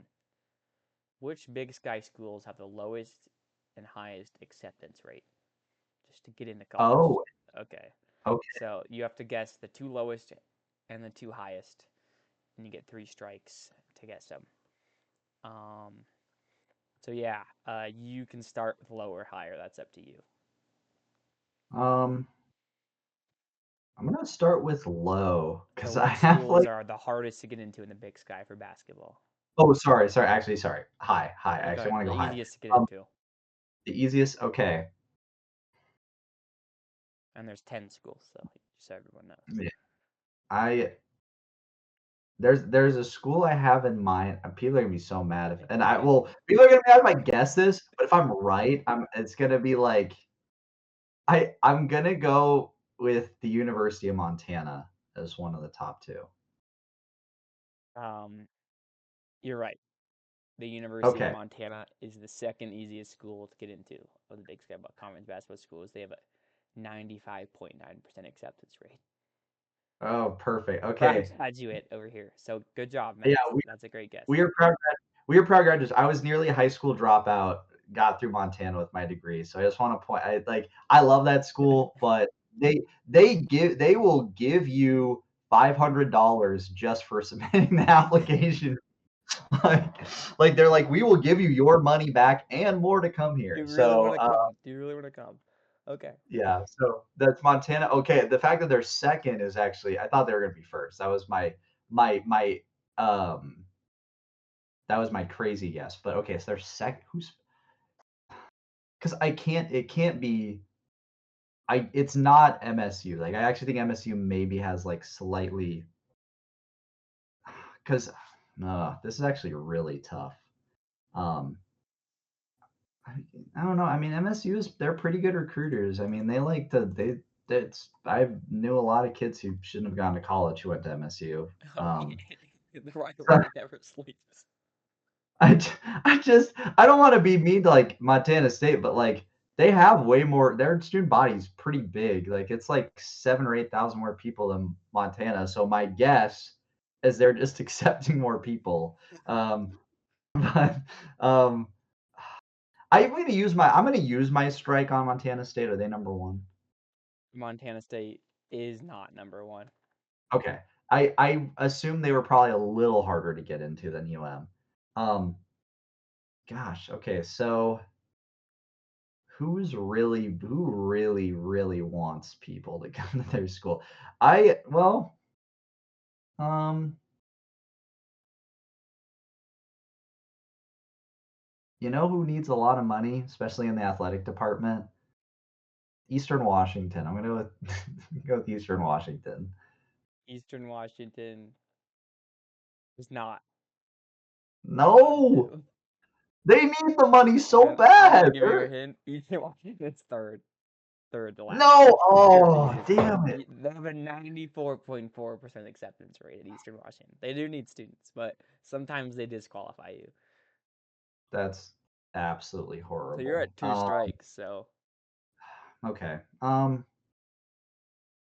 Do I? Okay. Who? Who else could possibly like shit? Like, I'll give is you a it? hint. I don't know how much of a hint it is. The number one school has a 100% acceptance rate. They don't turn anyone away. You can just go to school here if you want. Gosh, what's a school who just like lets you walk? I mean, the problem is like all the big sky schools like probably probably really need students like to an extent. Yeah. But I don't know. I'm gonna go with I'm gonna go with Northern Colorado because Greeley is pretty. No, No, that's your damn. third strike, but I'm gonna let you keep guessing and have it fill it Okay. out. So, Northern Colorado is fourth. They have a These 93.6% acceptance rate. okay. Weber State has according to collegeraptor.com, has a What? 100% acceptance rate. I mean, I guess because you're competing with like Yeah, there's a lot of other Utah schools. Must be why. I think And people. I I guess want people it's to technically a state school, right? I it don't know. it is. I think I don't for people who don't know geography super well, like Ogden is about an hour from Salt Lake City. In between Ogden and Salt Lake, it's like Utah State, Utah Valley, BYU, and then obviously University of Utah is in Salt Lake. So you have all these schools that are like right within an hour of each other or like an hour and a half, which is like just kind of unreal. Obviously, like Portland State and stuff like is in Portland, and you have like UP and other stuff. But it's like when you're in Utah, and Utah's pretty big. It's like Montana, like a pretty large state. That's really convenient, and there's got to be someone on the bottom. So unfortunately, it's the Okay. Wildcats, but Do you want to guess the top two? um, the hardest to get into. I I'm gonna go with Sacramento State because I know California schools are kind of hard to get into, but Sacramento Sac State has a 93.4% acceptance rate, which is the fifth easiest to get into. sounds okay. Mikey Williams got into Sacramento State. Yeah. Who is the hardest? I'm gonna go Portland State then as the other one. You're going down the list, but in the wrong way. Portland State has a 90% acceptance rate, so they're sixth Okay, easiest to get there's six. Okay. Um, really?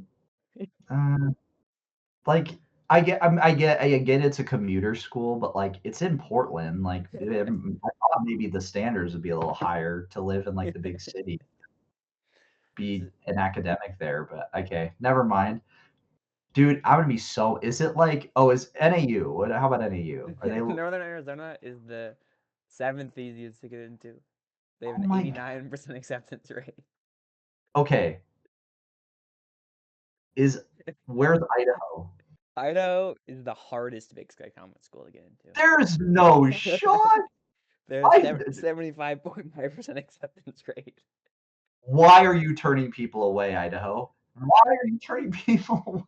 Dude, you have to compete with Washington State. That's 10 minutes away from you. You should be accepting everybody in the panhandle. They I have some don't even they have some prestigious programs, Idaho. they do, An but ag like that's school. school. I want like people don't realize like Speaking of ag Idaho is like schools, wait till you hear the second hardest to get into. oh my okay. Wait. And who have so Only I two you haven't haven't said said. Idaho State and Well, for this guess, I guess. yeah, for I haven't said Idaho State or who am I missing? Who am I missing? Who did I forget to say? Let me see. I need to look at trying to remember who I haven't talked about yet. Oh, we've talked about them. Okay. Oh, but it's not Idaho State or it is Idaho State. Okay. They're the third hardest to get into. It's an 84% acceptance rate at Idaho State. Okay. Okay, has anybody ever been to Pocatello? I'm going to tell you right now. Pocatello, one of someone we know actually, Jack mutually, Yeah. uh Andrew Houghton. He Yeah. told me Pocatello was like Missoula light, like and which is a good, That's if good, for Mikey. I love Missoula, but like I was hesitant when I heard that. But listen, maybe Pocatello is legit, but Yeah. it's very pretty there. It's very pretty. It's just like not much to do. Anyways, who did I miss? Who am I missing? Well, Uh you just thought Montana State was one of the easiest to get into. oh, right. Okay, sorry. I forgot that I had said it earlier. Yes, Montana. Okay, so Montana State makes sense though. Okay, like Montana State actually it makes Yeah, more sense and than they have an acceptance rate of like 82%, which is like you're all the big size schools like I think need students. Idaho State, I mean Idaho would give them an asterisk, but they all kind of need students. But I think MSU because they have the engineering programs and nursing stuff, I think that's I. probably why they slot down is like there is some programs that people don't get into there. No, I would agree with that. Yeah, for people who don't know, Montana State is like the nursing school in Montana. Like you can get like stuff at UM, like you can get like certificates and like 2-year degrees and stuff. But if you want to be like a nurse, like Montana State is like where you go. So that makes a lot of sense. I have a friend there who, or I guess he graduated from there, who makes like 85,000 a year being an engineer apprentice in Olympia, Washington. So Well, my it mom got her nursing degree at Montana State. it's a say if you want to go. I'd say yeah, Montana State's good for a lot of educational purposes, but look look what a Montana education can get you. Talking about Big Sky basketball on a podcast, 7:30 at night. Well, if everyone has stuck with us to that point, I think that kind of puts a bow on things. Thanks for joining us for episode 4. Bet with us if you want, because you'd be in the plus money if you would, even if you lose this week. Thanks for joining us. We will